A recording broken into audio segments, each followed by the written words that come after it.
Kuzuzangbo. In this program, we have a panelist of experts on hydrovision, renewable energy, who are here to attend the conclave. Starting from my right, we have Professor A.G. Iyer, the President of ENERTIA Foundation, and we have Dr. Hardish Khanna, the Director General of Renewable Energy Promotion Association, based in Europe, and we have Mr. P.V. S.N. Murthy, who is the Regional Director of ENERTIA Journal based in Delhi. Welcome to the show. Professor, can you give me the brief outline of conclave tomorrow? Yeah, the 6th Hydrovision Conclave 2013, which is being held in Thimphu, Bhutan. It is the first time the conclave has come here. Although we in 2008, ENERTIA Foundation 2008 brought the 10,000 megawatt hydropower initiative discussion also at the same location. So it's very interesting that we are coming exactly after 5 years at a time when Bhutan has already grown about 2,500 megawatt of hydropower. And now the right time to look at further progress of hydropower, not even 10 gigawatt, but maybe expand it further to 15 to 20 gigawatt in the first stage. And then think of a renewable mix for Bhutan, not only on hydro, but create a larger basket for it, So when you're talking about renewable mix, I'd like to ask Dr. Khanna, what should be the mix like? Yeah, the mix in renewables has a very vast variety actually, and one has to look at the resources which one has. So I think from Bhutan, naturally, as Professor has mentioned, hydro is one aspect of it. The other aspect which we really see is also the solar power, and I think that would be a good mix for Bhutan because hydro is developed, but the cost of hydro is very heavy, and whereas solar on a micro level could be a very, very viable solution for Bhutan actually. So this is what I would suggest. So Mr. Murthy, you have also worked in Bhutan in the past for Chuka Hydropower project. Yes. So tell us, do you think it is viable for us to have that mix now? Yeah, this is quite possible to have the mix in Bhutan right now, because you need to have a proper mix of hydro plus solar, which is quite good, and that's where you must have your basket has to improve. You cannot have all the basket of only hydro in Bhutan. So you must initiate the actions required for the solar parallel to the hydro development. That's very feasible. Professor Iyer, could you tell us what kind of business model we should follow from here on? The kind of model that we have is government to government. Yeah. See, actually, are we thinking of change? Actually, I am a constructive critic of the movement both for India and Bhutan. Both of us are in one direction, that we want to expand the hydro while we parallelly want to create a basket which is essential to keep it successful. So public-private participation, I must say clearly here, is the way forward. You cannot limit it to only intergovernment participation.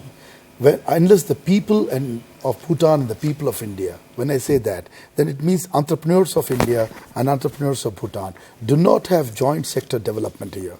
It is not possible to achieve larger targets. It is not possible to bring larger investments into the game. And it is in the interest of both the nations and its people that we have public-private participation. So role of Bhutan's private sector is extremely critical along with India's private sector in this game plan of future growth. That is the model I'm advising, because that will make your whole sector competitive. It will raise capital. It will bring investments. And this investment climate can only develop if there is a reasonable amount of private participation. Okay. But the capacity that we have from the Bhutanese side, we cannot question the capacity of Indian counterpart, but at the same time, it has been questioned in the past whether our local businessmen here have a capacity to participate in a project like this. So I can answer that question very well. See, if you give an opportunity to businessmen, because the same was said about Indian businessmen about 40 years back. And I think in 1995, when we actually liberalized, that's the time the Indian economy threw up great entrepreneurs. I remember Reliance was a company which was a 40,000 crores company. That means roughly about $8 billion at the time. Today, the Reliance is 3 lakh crores. So it is a $16 to $20 billion company in barely less than a decade. So, and we have every company like that. Tata is almost better size than that. Birla is better size than that. Today, Adani, a new company, is now 40,000 crores entity. Can you believe it? Adani is now the Reliance of yesterday. So if you don't give opportunity to the private sector, no private sector anywhere in the world will develop. So even for Bhutan, if you do not give opportunity, you will keep questioning the capacity. Give an opportunity, Take the path for 2 years, 3 years, and then talk about whether they can perform or not. Give them the chance. Dr. Khanna, how will that, from your experience, how will that influence the revenue of a country? Oh, I think that has a very positive effect, because if you take the example of Europe, especially in Germany, what we did, we created a legal framework for that actually. So the legal framework was giving the people the chance to operate and create revenue plus create jobs over there. The idea was to creating jobs will again give benefit to the community and give benefit to the people. And I think that is a very, very good proposition for Bhutan also, because we need energy everywhere in every form today. And we cannot live without energy. So the idea is, how can we give buying power to the people? And buying power means giving them jobs, and jobs can be created through renewable energies. Absolutely. So this would be one aspect of that, you see. So when you're talking about the mix of energy that we have, of course I'm throwing this question to Mr. Murthy.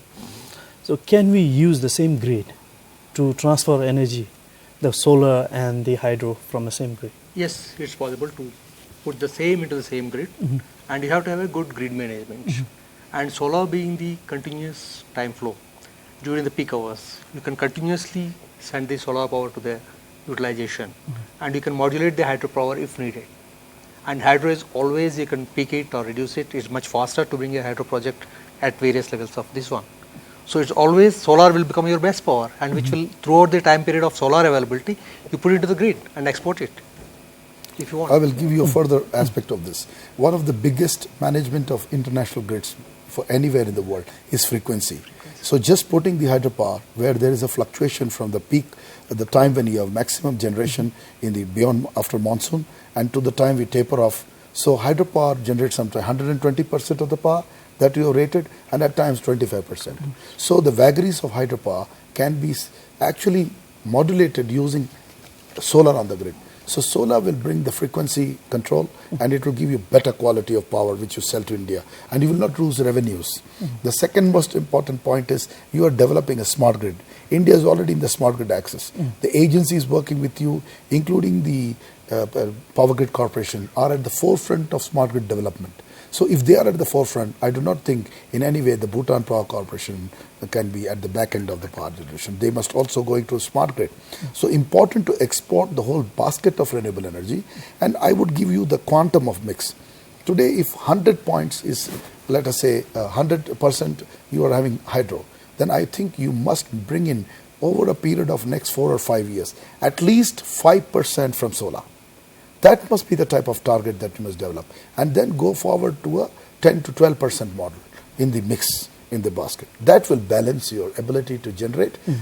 Second most important point, hydro you can construct in 10 years or in 7 years. A solar power plant will come onto the grid in barely 6 months. In India, the 214 megawatt solar power park in Gujarat, which is the Charanka on the border of Pakistan, came in exactly 1 year. 214 megawatt in a year. So don't you see an economic benefit of getting time to market and selling the commercial power in short time? So Bhutan's currency crisis, there is an answer which is lying in solar. That is one thing about, but the other things, when we are talking about mix and the power supply to India, Right. could you tell us, are we getting the maximum out of this present model, or is B2B going to give us a better pricing in the market? If I may say so, I think B2B will be a very, very good model, because the whole essence of growth lies in the hands of the entrepreneurs. So you have to create the framework to allow the entrepreneurs to work in there actually.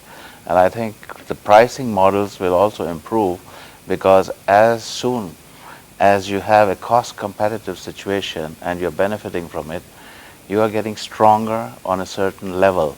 And that level again gives you an advantage of a bargaining power. So there are two steps to it. One is to give the people the power, because people need the power. Second is you have to hear the people, hear their voice, what they're deprived of. So no growth can take place without power. So the question is, how do I structure it? And that is a very, very important factor, and that is where the policy makers come into the picture. So once the policy makers are coming into the picture, then the private entrepreneurs will work on that, because they know there is a stability into the policy and there's a reliable policy on a long-term basis. Then investments will start taking place actually, and that is the way to do it. So even before we start, we should be thinking about power policy, strong power policy. Absolutely. Absolutely. So absolutely there's a policy is required for this. That means the Bhutanese government has to come out with a solar policy which is required for the country. And the type of solar policy, the benefits of that they have to come out with a policy requirement. And that also has to talk about the development of hydro, the mix, what they would like to plan, and there should be a time plan by which they should be giving this target and then work out. And then if it is coming to, as already our panelists have said, the time period for coming out for a solar plant is very less. So that's where the entrepreneurs will be much faster to put it up in the grid. And also you see some of the areas where in Bhutan, remote areas, where you can't lay the lines and everything, there you can have independent solar plants which can circulate to the power supply to the local areas itself. That itself is also becomes part of your policy guidelines. And also for the people who would like to invest in solar, there should be certain benefits to be given by the government, which are the solar policies which are available in the Indian country talks about these things. So that's where the policy guidelines are required for solar to develop in this country. And Bhutan has abundant requirement, what I will say, abundant of solar potential. Potential next to. I tell you, after Ladakh is the best power potential for solar in the world. So Bhutan, I would say, comes second, just second to only Ladakh. So in that form, solar is essential. But now I want to come to your first question, which is still not answered according to me by us. That is there an alternate mechanism of sale of proceeds of power? The answer is yes, and that is the energy exchange model. See, right now, energy exchange and power pooling are the critical aspects that must come in your power policy. And that power policy of Bhutan must be called the Renewable and Green and Sustainable Energy Policy of Bhutan, and in which you will have an alternate price, like you don't have to stick to a 2 rupees, 3 rupees model and discuss it and continues. The parallel energy exchange model, because India has a very powerful energy exchange called the Indian Energy Exchange, which is a public-private body. So right now you're doing it through the Power Trading Corporation model, which purchases power and does it. And Power Trading Corporation is also one of the founding members of the Indian Energy Exchange. So the solar and other renewables or even the new electricity, you can find an alternate market mechanism of time of day market where the prices will be higher paid for that. So I would say start with solar in a small way without disturbing your hydro. Let the hydro deal go on and go with solar through the energy exchange model. You commercialize it. The moment you commercialize, and this will not impact the pool price of electricity, because in, let's say, 5,000 megawatt of, let us say, hydropower, if you put only 5%, which is, I am saying, how much, 10% would be about 500 megawatt, but we are saying 250 megawatt of solar, it would not impact the whole price in a big way. So that must be your target, and that is going in a separate route and doesn't come into this while India purchases. So this is an electricity market mechanism for purchase of electricity, where consumers who badly need electricity on the eastern and other corridor, including north, because the line is going up to the north, the Tala line, which is the Power Links transmission line, it goes right into the heart of Delhi via Varanasi. So you can sell to north and east of India straight away to consumers who want to buy through the exchange. That is the commercially viable model. And no government, neither the Bhutan government has to help in this, nor the Indian government has to help. They have to simply allow an exchange mechanism to operate in joint sector. Immediately your private sector is in. I'm giving the solution clearly to you right now here on the BBS. Okay, the other concern that we have is the cost of production, the cost of constructing hydropowers in Bhutan. Right. It's escalating, it's increasing every year. Is there a way that we can bring down the cost? The cost of hydropower is, you see, how is the cost coming up? It has basic components. In a hydropower, basically it is a civil plus electromechanical equipment. Civil components varies about, it could be 60 to 40 or 70 to 30 depending on the type of the project, whether it is a run-of-the-river project or it is a dam-based project.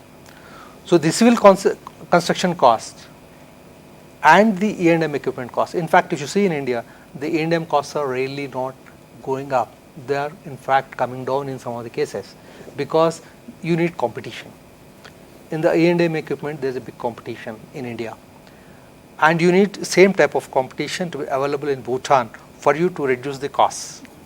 That's very primary importance. That means you must have a model by which you are creating a competition to get best prices for you. Then the cost will definitely come down. And similarly, the civil concepts depends on the type of civil contractors you are using and how you are optimizing the cost and the methods. So there's always civil ways and the components from where you are procuring. For example, in civil, a lot of cement and steel, how it gets procured, from where it's coming up. There's the cost and the logistic costs which are adding up for any project in Bhutan. That means transportation of the main things to the country. That is the cost which needs to be looked into that. And how you are going to source these from where. That's where the cost will be coming down. I'll give you one very important point in this.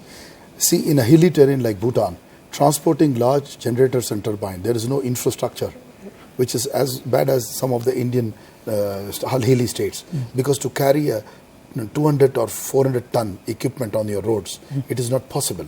So that cost of transportation is so high for Bhutan that ultimately the electromechanical actual cost is beyond imagination compared to other regions. And the insurances are very high for this. That is one area. The other area which is cost escalation is, unless you have cement and steel procurement within the boundaries of Bhutan, that means at least you make clinker here and then start making packing and grinding plant locally.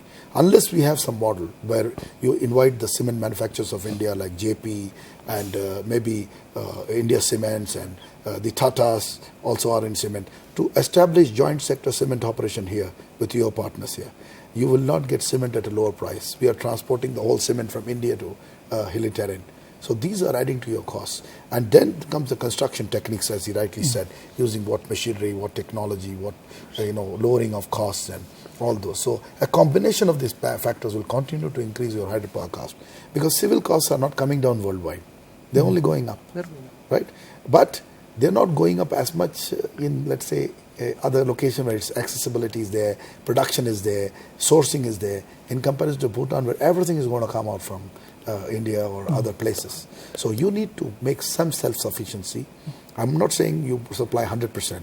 Initially, 25% of the cement, steel and construction equipment should come from some places of Bhutan. That must be your 5-year target for the next 5-year plan or 7-year plan, whatever you want to do.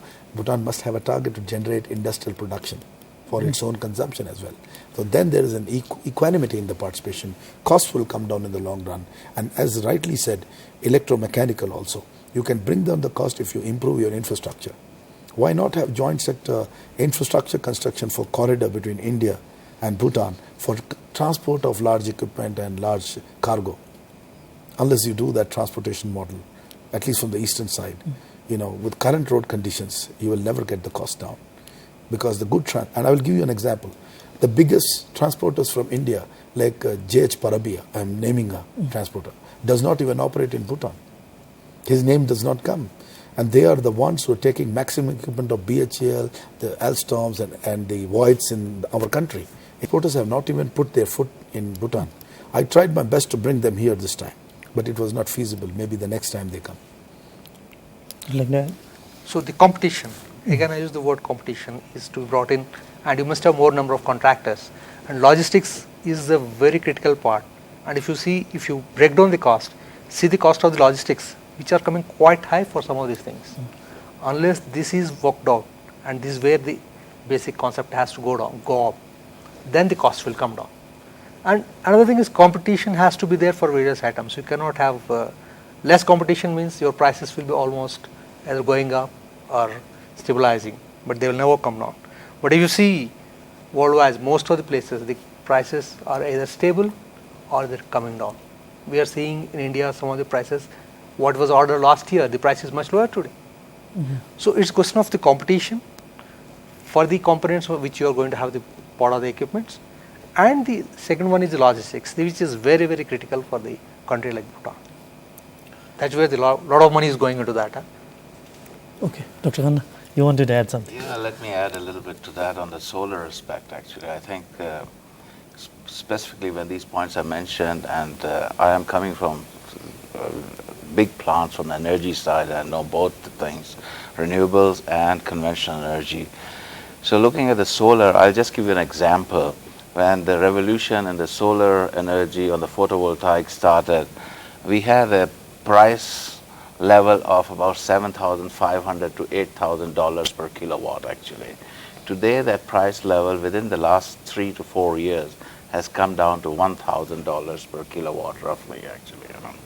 So looking at that and looking at your logistic costs, I mean, solar panels weigh also, but they don't weigh as much as a turbine weighs actually. So that logistic cost will also come down if you provide solar power over here. And the second aspect of that is your gestation period is low. So your project cost comes down completely. So in that way you benefit from that angle also. So we are talking of micro level operations over here, which will benefit as an independent power producer on a small scale basis and give power, and you can export power. You have both the possibilities. You can make large plants, small plants, make a plant mix of that, but you are in operation within 6 months to 1 year depending upon the size of the plant, which you can never expect from the other types of plants actually. So that's why I said this mix is combined now with hydro and then taking up to solar will benefit the country a lot. And when you have your own power, then you can increase the price also, you see, and that is where your first question was, where is my revenue coming from? So my revenue is coming from, first of all, that I'm giving power to my people, so I don't need that power, and I have more power, abundant power, which I can export to the other countries, you see. So maybe that clarifies both the sides. One is the cost, and second is the value chain, how I am optimizing my value chain in the whole concept of the power distribution. I will also tell you one more point. Today solar is at 6.5 crore rupees per megawatt and also translating into efficiency at 6.5 rupees per unit. So hydro, you're at 9 to 10 crores per megawatt. So already the answer is there, which is cheaper. And the gestation is just 6 months to 12 months to build the plant. So solar is your answer to the trouble that you have. We have now. Yeah. Right. So basically we have enough hydropower going on now. That's we right. should concentrate on Solar. Yeah. solar That will be the right energy mix. to compensate the Absolutely. loss during this gestation period. Absolutely right. So, May I okay, add I'll one? give you 1 minute. Okay. Basically, in Germany, we have a radiation factor of 4,000 kilowatt as is basic factor. Here, you have nearly double the factor. So you can imagine how much power you can gain with the same type of a system which we are putting in Germany or in India at the same time over here. So that is the answer. You're doubling your capacity and you're doubling your revenue at the same time. Okay, on that note, I'd like to thank you very much for coming on this show, and I hope we'll have a more interaction in future, and good luck with your conclave tomorrow, which will begin tomorrow in the Taj Hotel. Thank you. So thank you very much. I must thank BBS for this good discussion that you could conduct in a short time. Okay. So congratulations to BBS. Thank you very much. Thank you. And with this note also, I'd like to thank our viewers for joining to watch this program. Do join us every Tuesday. I'm your host, Ashok Tirwa. This is goodbye.